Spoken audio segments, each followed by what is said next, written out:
केरला के वायनाड से प्रियंका गांधी की शानदार कामयाबी। कांग्रेस की जनरल सेक्रेटरी प्रियंका गांधी ने पहली बार इलेक्शन में हिस्सा लेकर तारीखी कामयाबी हासिल की। वायनाड लोकसभा हलके से 4 लाख से जायद वोटों के फर्क से बाई इलेक्शन जीतकर इसी हलके से गुज़िश्ता इलेक्शन में अपने भाई राहुल गांधी के मार्जिन को पीछे छोड़ दिया। प्रियंका गांधी ने 6,17,942 वोट हासिल किए, जबकि 4,08,036 वोटों के बड़े फर्क से सीपीआई उम्मीदवार सत्यान मुखीर को शिकस्त से फाश कर दी। गुज़िश्ता इलेक्शन में राहुल गांधी ने 6,47,445 वोट हासिल किए थे अपने करीबी हरीफ सीपीआई के राजा को 3,64,422 वोट के फर्क से हरा दिया था।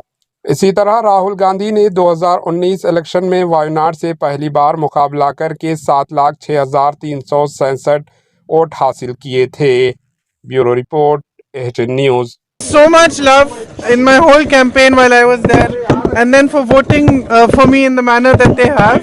It's a testament to the fact that my brother worked hard there, and their love for him and their trust in me. So I feel it's a great honor, and I will respect it fully. And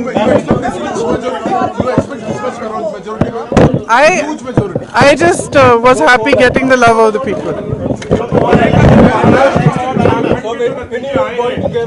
Now soon, in the next 2-3 days, as soon as my brother also has time to come.